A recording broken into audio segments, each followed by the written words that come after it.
The Senate Foreign Relations Subcommittee on Multinational Corporations began a series of hearings on March the 20th, which are expected to last until the 29th, into allegations that the International Telephone and Telegraph Corporation, in conjunction with the Central Intelligence Agency and the Nixon administration, worked to prevent the election of Chile's President Salvador Allende, and failing that, conspired to create economic difficulties in Chile.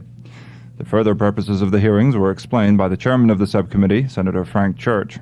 In March 1972, the Senate Foreign Relations Committee voted to conduct an investigation of assertions that the International Telephone and Telegraph Company sought to enlist the cooperation of the United States government in preventing Dr. Salvador Allende Gossens from taking office as President of Chile in 1970, and subsequently proposed policies to U.S. government officials designed to bring about Mr. Allende's downfall.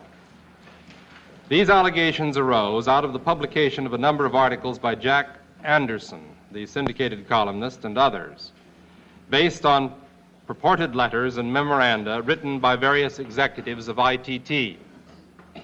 The committee felt, however, in order to ensure a fair and balanced investigation, it was advisable to postpone any hearings until after the U.S. presidential election. The committee also voted to look beyond this particular case and undertake a broad examination of the role of multinational corporations, their influence on U.S. foreign policy, and their economic impact. This study will take several years to complete. It will be comprehensive in scope, and it will seek to answer, among others, such questions as the following. Do the activities of the multinational corporations advance the interests of the people of the United States, taken as a whole? Are they exporting jobs which might otherwise be kept at home? Do they prefer to invest rather than export abroad because of the demands of the world market, or do our own government's policies skew the options in favor of investing? How do we achieve an increasingly open world economic system and at the same time guarantee our own people that they will be gainfully employed? To what extent have our foreign aid programs been used to service the special needs of American-owned corporations abroad, and to what extent should they be? Are investment incentives offered by the federal government to induce foreign investment by private capital either necessary or desirable in today's developing world? Finally, we shall seek to determine to what extent there is a coincidence of interest between the multinational corporations and United States foreign policy in selected key areas of the world. In this hearing, we shall seek to ascertain whether the ITT Corporation and the Central Intelligence Agency cooperated in any effort to prevent Salvador Allende Gossens from being elected President of Chile in 1970, whether the company sought to induce other U.S. corporations to cooperate with it in bringing pressure upon U.S. government officials to adopt policies which would make life more difficult for Mr. Allende's government, whether the ITT company proposed to U.S. government officials policies designed to bring pressure on Mr. Allende's government and possibly to lead to Mr. Allende's downfall, whether, as Mr. Allende has alleged, there was a credit embargo imposed on Chile by U.S. banks. The telephone properties of the ITT company were guaranteed against expropriation by an insurance policy originally issued by the Agency for International Development. This policy is now administered by the Overseas Private Investment Corporation. The Chilean government has intervened the properties of the company. In the event the company is entitled to compensation, the potential liability for OPIC, which is federally financed, is an estimated $96.5 million. The answer to the above questions may have a bearing on whether the company is entitled to be paid compensation under the insurance policy.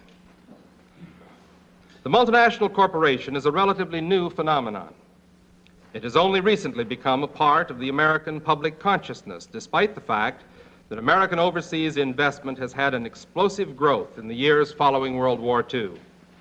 This growth is not limited to Latin America. The American presence abroad is pervasive and geographically widely distributed.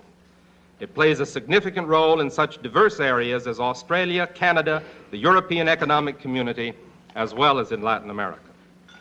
In all of these areas, we can discern a rising tide of nationalism, which increasingly bears upon the role of the multinational corporations, largely U.S.-owned, in the economies and societies of these countries.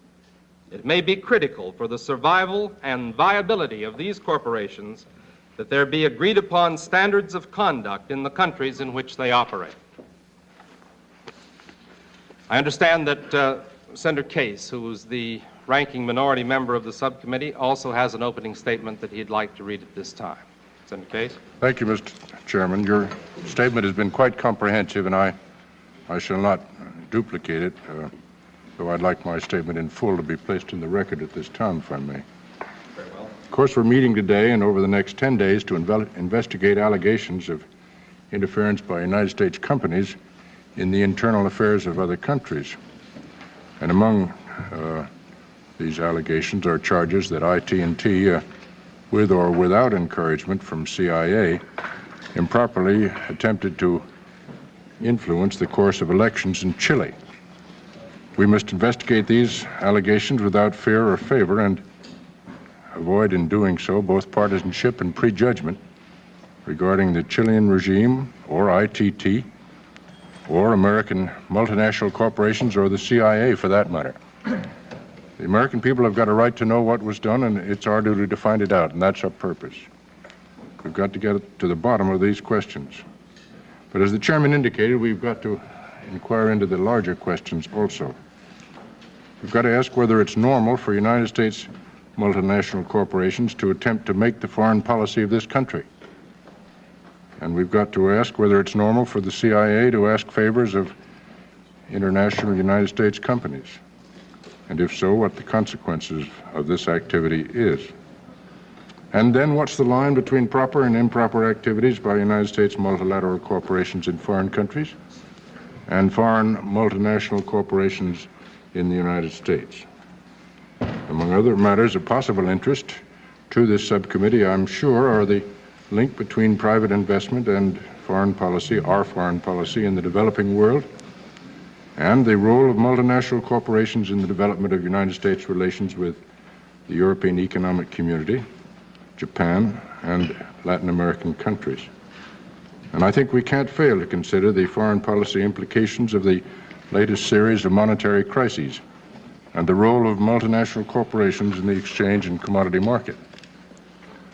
The multinational corporation is a phenomenon that's grown beyond all expectations over the last decade.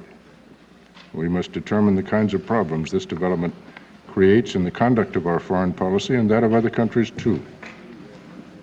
The problem of controlling the activities of multinational corporations in these areas where control is considered necessary is particularly acute in a country like ours, which must not be governed by executive decree, which must forge its policies, domestic and foreign both, under full public scrutiny and with concern for the interests of all the people.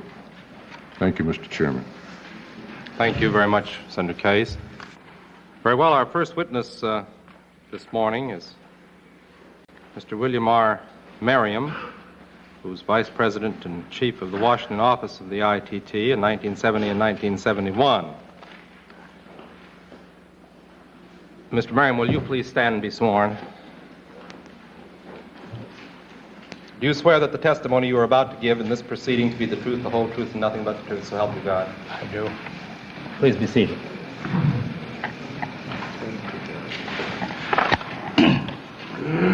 Mr. Levinson, I wonder if you would commence the questioning. Mr. Merriam, what is your present position and place of employment with the company? I'm an executive representative for international trade. Now, before this assignment, what position did you hold with the company? I was a vice president. I still am a vice president, but I was director of Washington relations.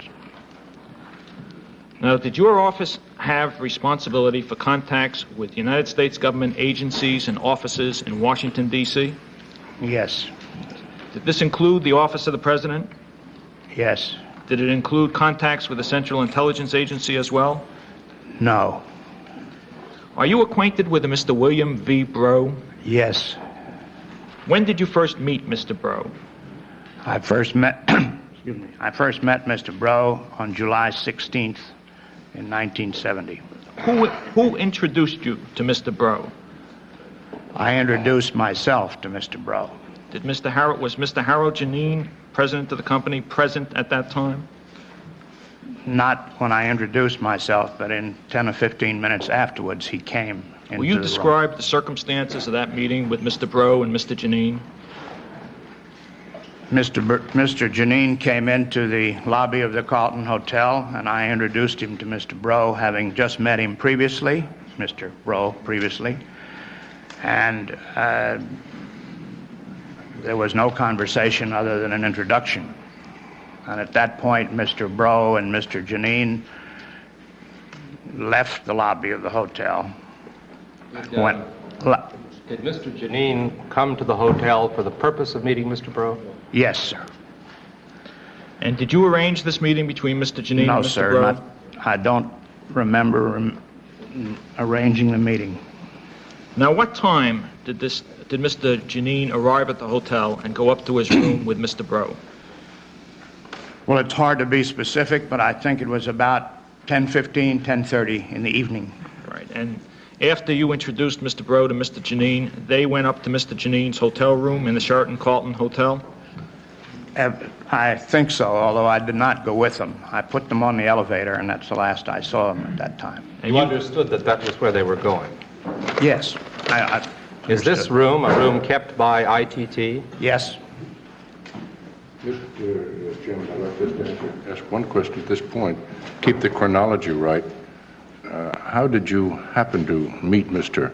Breaux at that time in the Carlton? Was it pursuant to an arrangement that you'd made with him or someone had made for you? Yes. Who did that? Mr. Janine. Mr. Janine did. He made the appointment, though he hadn't met him before. Not to my knowledge. I see. Mm-hmm. Now, about how long did you wait in the lobby before Mr. Breaux came down? Somewhere between 20 and 25 minutes. Did Mr. Janine accompany Mr. Breaux to the lobby? On the downward, yes, he did. Now, did Mr. Janine tell you to stay in touch with Mr. Breaux? Did he use words to the effect, he is the head of the Latin American end of the business? He told me to stay in touch with Mr. Breaux, and as I remember it, he told me who he was, that he was in the Latin American division of the CIA.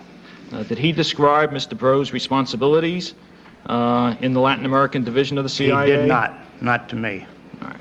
Did you know at that time that Mr. Breaux was head of the Clandestine Services Western Hemisphere within the Directorate of Plans of the Central Intelligence Agency? I did not. Did you know subsequently that that was Mr. Breaux's position? I knew subsequently that he was head of the Latin American division of the CIA, but not the clandestine part. Now, did Mr. Janine inform you of the contents of his conversation with Mr. Breaux? Never, to this day. Right. So the only thing he told you was to stay in touch with Mr. Breaux. That's correct.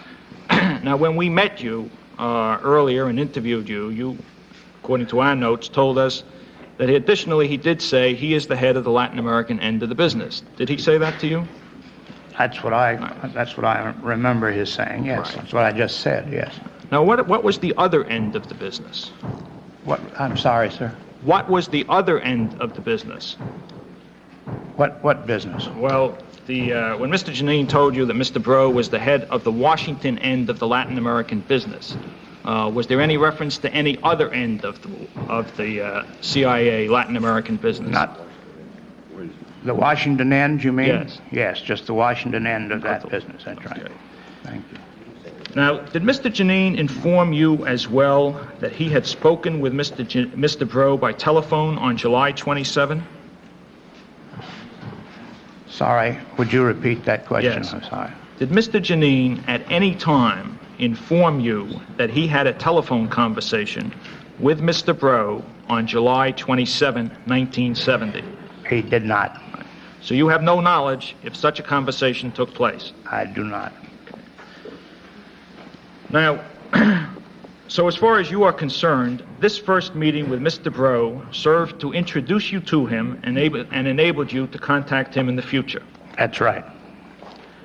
Now, according to testimony before the Senate Judiciary Committee, Mr. Janine met with Attorney General John Mitchell on August 4, 1970. Did you arrange that meeting? I did not. If you did not arrange the meeting, who did arrange it? I think it was a member of our staff that did it, not me. Do you know which member of your staff arranged it? I'm not positive, no. Were you later told that the meeting with John Mitchell was arranged by Vice President Agnew? I never heard that. You never heard that. On Friday, August 8th, did you and Mr. Janine meet with Mr. Colson and Mr. Ehrlichman of the White House staff? That's hard for me to say yes or no because I don't recollect the meeting. It's possible. It's possible.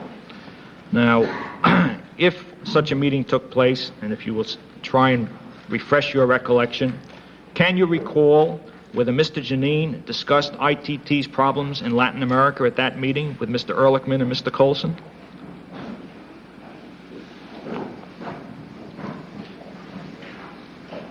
I can't answer that question, Mr. Levinson. I don't recall. You recall neither such a meeting nor what was discussed? No, because there were many such meetings with people. There were many such meetings with people like Mr. Ehrlichman? No, government people. I don't want to signify a person. Chair Yield, did you ever meet with Mr. Ehrlichman? Yes, I have met with Mr. Ehrlichman. How many times, roughly? Twice, I think, in my life. And how many times do you think Mr. Janine has met with Mr. Ehrlichman? Twice that I know of, because I was there. Thank you. You were there. Mr. Merriam, I would now like to return to your subsequent meetings with Mr. Breaux. Now, did you meet with Mr. Breaux again before the Chilean presidential elections of September 4, 1970? I did not. Right. Now, on September 4, 1970, Mr. Allende won a narrow plurality of the presidential vote. Mr. Allende was, of course, the candidate of the United Popular Front, which included the Socialist and Communist parties. But since he did not win a majority, the presidential decision had to go to the Congress, did it not? That's correct. All right.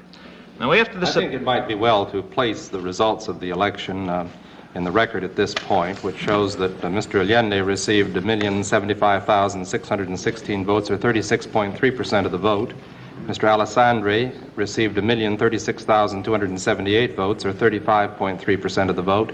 And Mr. Tomic received 824,849 votes, or 28.4% of the total popular vote. Thank you, Mr. Chairman. Now, after the September 4 election, Mr. Merriam, did you call Mr. Breaux and invite him to lunch on September 22 at the Metropolitan Club? I had lunch with him on September 22. I called him before that. Right. To arrange the date. And to invite him to lunch? That's right. Right, okay. Now, you had received by this time a cable which had been sent to the ITT offices in Washington and New York by Mr. Hendricks and Mr. Bareilles, dated September 17, 1970. This is at page 52 of Volume 1, Mr. Chairman.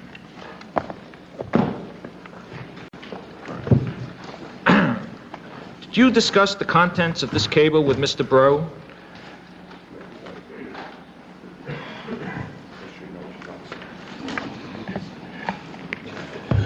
I had previously sent this memo to Mr. Breaux upon receipt of same. Did Mr. Breaux send a messenger to pick it up? Yes, at my request. At your request. So Mr. Breaux had already seen the cable by the time you met him for lunch on the 22nd.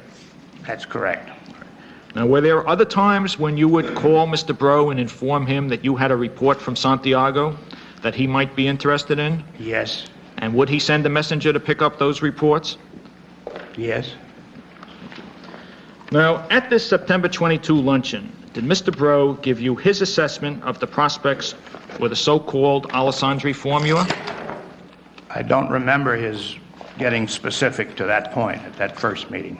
Did you discuss the political situation in Chile at that time with Mr. Bro? The chances for Allende's victory or defeat was discussed. Now, let me refresh your recollection as to the Alessandri formula. The first reference to this that I can find is in Mr. Bareilles' post-election sum-up, which is to be found at page 26 of Volume 1. This is dated September 7, 1970. Page 28, or page 26. Let me read a short summary of what the Alessandri formula was all about. I'm reading from documents which were provided by the International Telephone and Telegraph Company pursuant to the request of the subcommittee.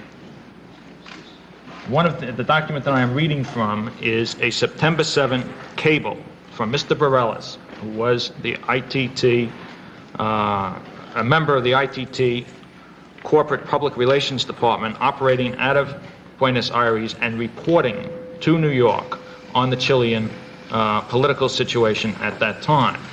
This September 7 cable is Mr. Bareilles' first summing up of the political situation immediately after the September 4 popular election. Very well. At paragraph 8, he notes and describes the Alessandri formula. He says that Dr. Mate was a close political advisor to Mr. Alessandri, said that with Frey and the armed forces support, a larger segment of the Christian Democratic bloc would be persuaded to vote for Alessandri. Once elected by Congress, Dr. Alessandri would go back to his old pledge and resign the presidency. This would result in new elections in which Frey would be eligible for another presidential term. Frey's status is such, most Chileans believe he would defeat any opposition candidate. Now, did you discuss the prospects for success of this particular political solution with Mr. Bro? No, I did not. Mr. Bro did not outline to you his assessment at that meeting? Not that I recall.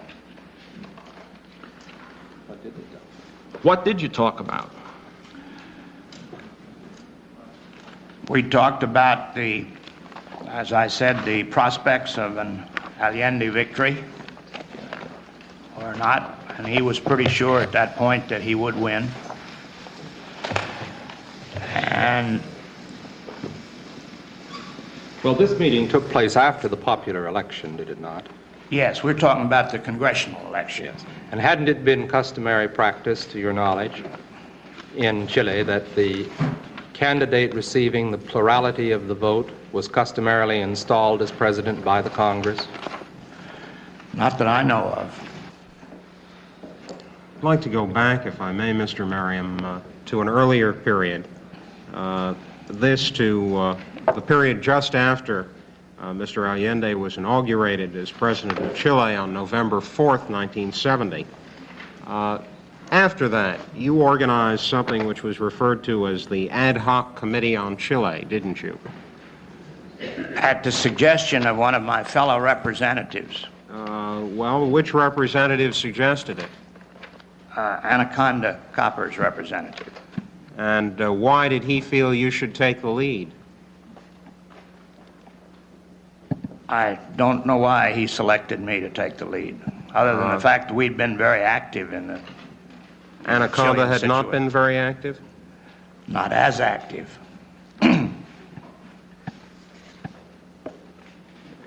Was it Mr. Meacham of the Anaconda Company who called you? Yes, And he asked you if you would organize this group? right.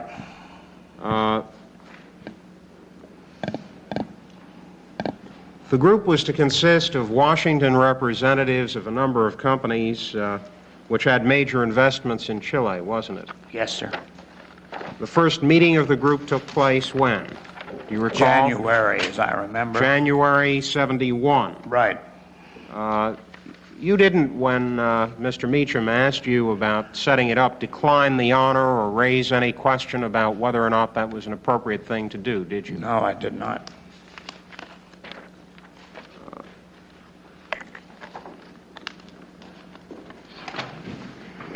I'm going to quote from a memorandum prepared by Mr. Raditz of the Bank of America, who attended this meeting. He sums up the purpose of the meeting as follows. This morning I attended a meeting called by and held in the office of Bill Merriam, manager of the Washington office of ITT. The purpose was to discuss the deteriorating situation in Chile. Others attending were representatives of Anaconda, Kennecott, W.R. Grace, Pfizer Chemical, and Ralston Purina. All were very concerned about the possibility of nationalization of their Chilean investments in the very near future. The thrust of the meeting was toward the application of pressure on the government, wherever possible, to make it clear that a Chilean takeover would not be tolerated without serious repercussions following. I take it there the pressure you intended to apply was on the United States government. Yes, sir. And the memo continues. ITT believes the place to apply pressure is through the office of Henry Kissinger. Was that your analysis? Well, that's what we've been doing for the last year or so. And they feel that this office and the CIA are handling the Chile problem. Was it your sense that the CIA was the other place to go to talk about the difficulty? No, it was not. That then is inaccurate. You didn't propose that people talk to the CIA. No, it doesn't say that in here. Let me put the question differently. At the meeting, did you propose that the CIA was a pressure point? No. Did you suggest that anyone talk to representatives of the Central Intelligence Agency? I did not. It goes on to say that the State Department is not very deeply involved. The State Department's role is relatively minor. Was that also your analysis? It doesn't say the State Department. Mr. Bloom says the Assistant Secretary of State, Mr. Meyer, is not involved. Would you read the next sentence, please, Mr. Merriam? And therefore, contact should not be made through him. The State Department's role is relatively minor. Okay. Was that your analysis? I disagree with that analysis. It was not my analysis, and I don't know whose analysis it was, but I don't think that their part was minor. You think they played a major part, the State Department? No, I think they were second to Mr. Kissinger, but I think they had something to say about things. Well, that kind of sums up the situation in Washington today.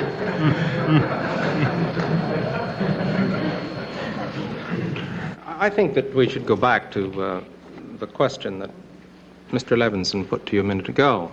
It's obvious that at the very time you were receiving advice that at least indicated some possibility of a reasonable negotiation or some prospect that Mr. Allende would use restraint in dealing with your properties, you were conferring with other companies on a course of action which had only one objective: to create conditions of economic chaos in Chile.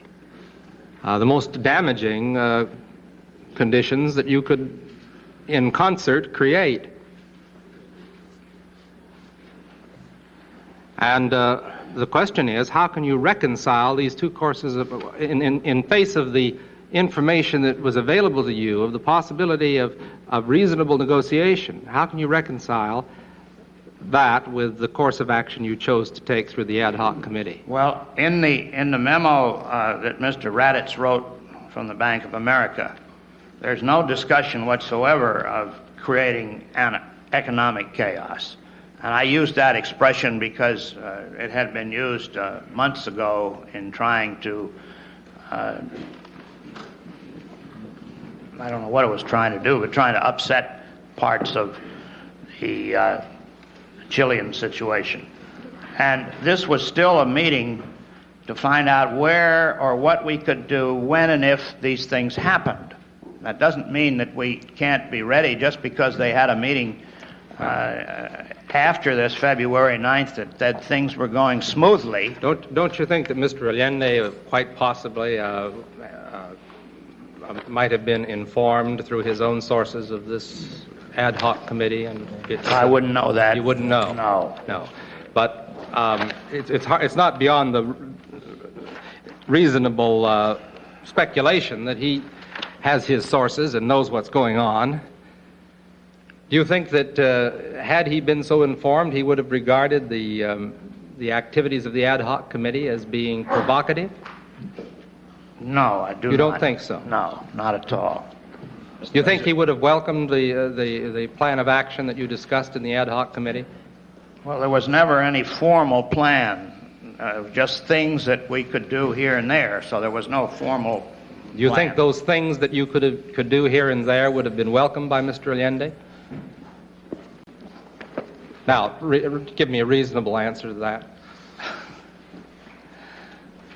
I don't think that Mr. Allende would be too pleased if we made many visits to Mr. Kissinger's office, but we'd been doing that for a year or so. And there was nothing new except the fact that Mr. Nachmanoff was there now instead of Mr. Vakey. Is that a reasonable answer? Is that what I think from what you've already testified to, that had Mr. Allende known about the discussions in the ad hoc committee, he would have thought them unwelcome. Isn't that true from his point of view? I don't think he would have greeted them with love and kisses. Love and kisses, I don't think so, no. And he might even have regarded them as provocative. Isn't that true? From his point of view? I wouldn't go that far. No. You wouldn't go that far? No. Because this was a very informal group, Senator Church. It was kicking around some ideas, and there was nothing came out of them, as you all know, in the end. Mr. Merriam, in distributing the minutes of the first meeting, you say, this is from you. Oh, I'm sorry. I mean, if Mr. Allende, in your view, was such a gentle character as you just described him to be, what was all this concern through the fall of 1970 up until March of 1971? Excuse me, did I infer that he was a gentle character? Well, his response... Before he was elected, he threatened to expropriate us and a lot of other people. But you suggested that his response to the plan discussed by the ad hoc committee would have been very mild or very gentle. Maybe I should have put that. I didn't say that. I just said that I don't think he would have been pleased. Isn't that what I said? I said he wouldn't have received it with love and kisses. As far as I can say, that's a gentle reply. You've said that he wouldn't be pleased, but on the other hand, he wouldn't have been provoked. That's my... His reaction would have been utterly neutral. No, I didn't say that. No, well, what really, considering what went on in the ad hoc committee, had Mr. Allende known about it, he would have been quite concerned, would he not? Well, Senator Church, nothing went on in the committee except a discussion of had he known about the discussion, he would have had cause for concern, would he not? Not for the 7 or 8 people who were there, no. Well, who were there? Well, 5 or 6 or 7 companies: Anaconda, Kennecott, Grace, Pfizer, Ralston, Purina. If I knew those companies were concerning an election of mine, I'd be concerned.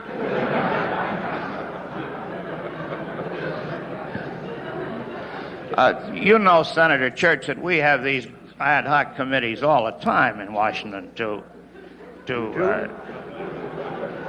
that type. Nothing to do with Chile. It's just a form of life.